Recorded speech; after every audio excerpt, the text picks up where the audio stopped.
I'm Keita Williams. I'm the founder and chief strategist of Success Bully. Success Bully is an accountability practice that is dedicated to helping individuals who may have a little trouble getting started or staying on course. So I'm a professional butt kicker, and I'm here to help you get there.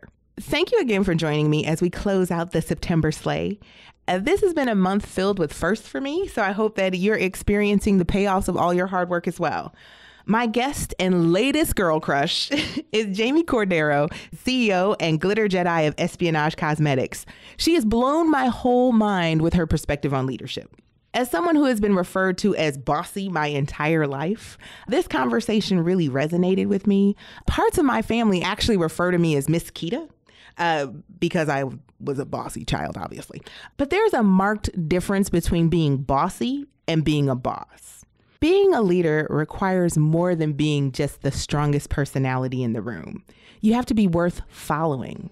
You have to be service focused and have a clear vision that you can share with your team. It requires daily learning and commitment to develop those leadership skills.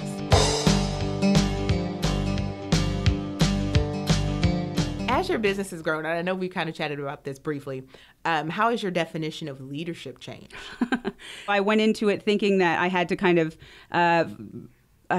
force my will upon everybody because this is my space, my company, it's my name on it. And it was, but like I said earlier, I'm 2% of the equation. They are the ones, they are the buy-in and the energy behind it that pushes it forward. So you cannot, for any reason, treat the people that help you build the thing that you love like they are just like you're just bossy. You're just going to boss them around, tell them, just point at things and tell them what to do. That's not a way. That's not a way to win. That's not a way to grow. That's not a way to be a leader or to have people that stay with you for extended periods. And that really, I want people that are here 10 years from now. Okay. That's what I want. But that also means that I have to be a better leader every single day up until then. I don't get to just like take a 12-month course and then I'm done. You're like, I'm going to lead really well today. I cannot promise you tomorrow. all want to see this. You gather around everyone. I'm a good leader. I'm not repeating this performance. 45 minutes. No, and that has like the last 10 months of building the company have been honestly the worst and the hardest of my business career. How so? They've also been the best. It just, as far as stress level and the things that I've had to take on and learn, it has been the worst. But at the same time, because I'm insane, I'm definitely built to be an entrepreneur. It has been the best time of my life, and it's also been the most proud I've ever been of myself as a leader. And that happens to those of us that are crazy enough to do this and like really be into it, where we're like, it hurts a little, but I kind of like it. Like, I'm getting better at this. Well, like win, lose, or draw, I feel like I've had so much personal growth and development. I feel like I'm a better person. I'm more clear about what I want and the execution, just from thought to execution, and then understanding that it's not just me. It's gonna take a lot of people to make my big dream, my BHAG. It's not a dream, it's BHAG. It's a goal. We're getting it done. It's going to take a community. I cannot do it alone. And so, oh my goodness, the learning curve. I feel like, if the bottom fell out and I had to get a job, I had to get this job that people keep talking about. Job. That at least I know I tried. And like the putting oneself out there and the getting beat up, it has toughened me up in new and interesting ways. I feel like I went from level 10 confidence to like level 25 confidence, where like I'll say real gangster stuff, drop it on the table, dramatic pause, you all deal with it. Like, no, this is actually how I'm going to handle that. And I don't think I was that brazen before. So there's just something that being an entrepreneur does to you, does to your brain. And like, I appreciate one of the reasons that I also build this company so relentlessly is because, and you and I have talked about this, I don't really have another option at this point. I'm broken for a real job. Right, like I'm 6 years into this. I don't know how to behave that one. You want me to sit here all day? Girl, yes. With you? Exactly. Oh, I can do this at home. When I was in this last 10 months, that has been really hard, but also really amazing. I had one of those like sob fests not with myself. My landlord, who is also our landlord at our store, who is also now I consider a mentor and a really good friend. He always comes down every 2 months or so and takes me to lunch, and we talk about things. And it was during a really hard time, and he was like, "How are you? Are you like what? How are you feeling?" And I was like, "You know what? Sometimes I just feel like if I took the skills that I've already gained, and like because my troubleshooting skills are at max level. I'm like above that, actually. I would be worth millions of dollars. Troubleshooting alone. And so I said that, but in a less funny way and a more like woe is me way. And like, you know, having a regular job would be easier than this. And he looked at me and he was like, first of all, stop saying crazy shit like that. Stop yourself. He was like, do you really think that you could work a regular job at this point? Do you think that is a thing? Because it's not, let me just tell you, just don't even say words. It's not. So no. And he was like, and also you are one of those people that 5 years down the road, you're going to look back at this time and you're going to think to yourself, that was the best time in my life because you like the fight because you know you're going to win because you have every intention that way.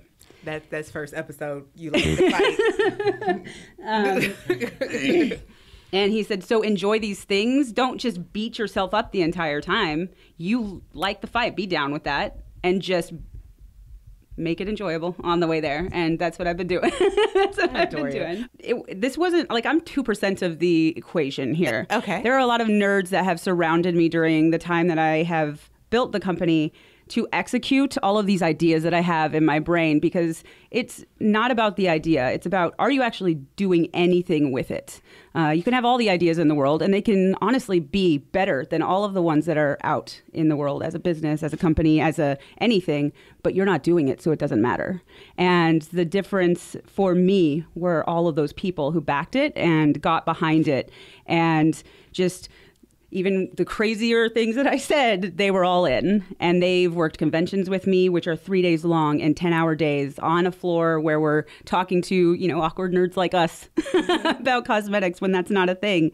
And a lot of these people, they came up as interns and now they work at the company full time, and it's their full-time gig now. So it's because of those people that it got to where it is right now. The fact that that I get to but I get to offer jobs to other people who are creative like me, rather than letting them just get beat up in the world, and not their talent and their care for something is not valued. They don't ever have to experience that because they're working with me. Like, that is something really cool to me. There are a lot of really cool, like, I get very teary-eyed. I know I sound like I don't cry. I cry a lot. I cry a lot out of gratitude and just because, you know, I'm running a business and I'm insane. Let's talk about that gratitude piece. I think that's so interesting that, like, we're very fortunate to have the problems of entrepreneurs or the challenges. Are. Yes, we are. So what's the thing that you're most grateful for right now?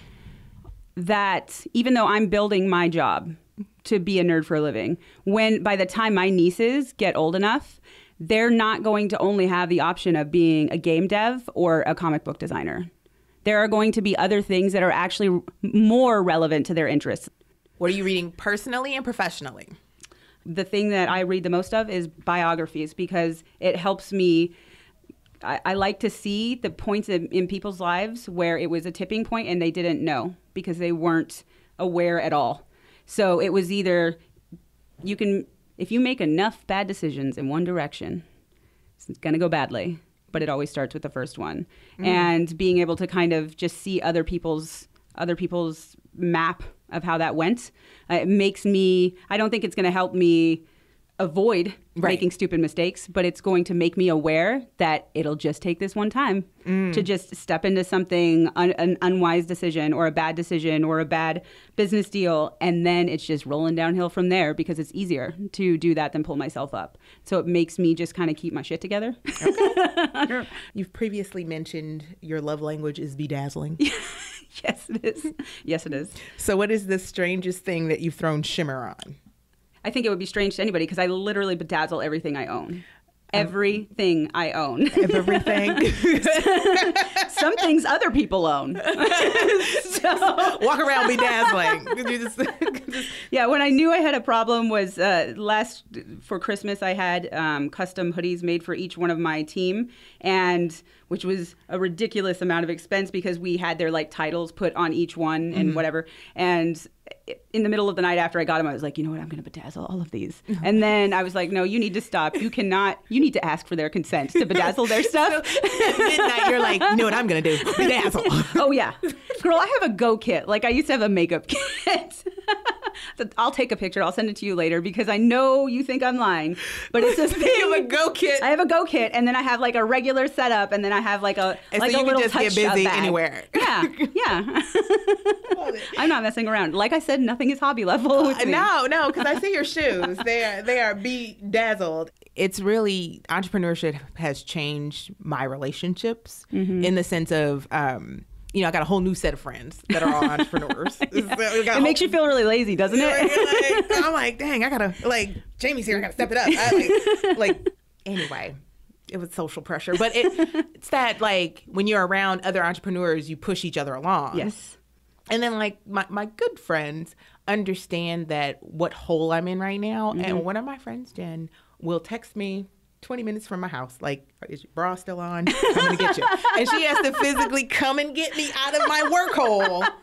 And okay, we do this thing called fries and cries. Yeah. And so we get together and we have French fries and we'll cry together. Can I impose myself into this? Yeah, you can come and do fries and cries. And just we'll come with get you. We'll come to Tacoma. Yes. Come get you out of your office. I'll buy the fries. I'll buy the fries. You can. Hey, fries and cries. Yes. It'll be really weird the first round out. I've never had that. Whatever. It'll just be me crying. I just sit there with a really crispy fry. And then what happened? It's a whole thing. It works. It works for us. Thank you for joining me, and I hope this episode inspires you to take a moment and evaluate your leadership skills.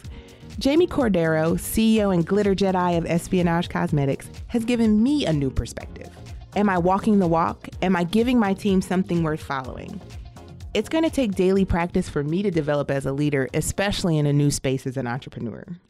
For more information on Espionage Cosmetics and to get your hands on all manner of nerd makeup and manicures, including the latest Sonic the Hedgehog nail wraps, check out espionagecosmetics.com and follow them on Instagram and Twitter. Keep up with my antics, key learnings, my ability to be wildly photogenic, and my new obsession with the color red. On Twitter, Facebook, and Instagram at Success Bully. Check out my upcoming calendar on successbully.com and feel free to like and share me on all these platforms. My client roster is nearly full for the fall, but be on the lookout for workshops. I'm launching a series in October called New Year's in October to get your booty in gear for 2018. We are produced with love by Large Media, and that's larjmedia.com. Don't go big, go large. And I'm your host, Keita Williams. I hope people know how to spell espionage.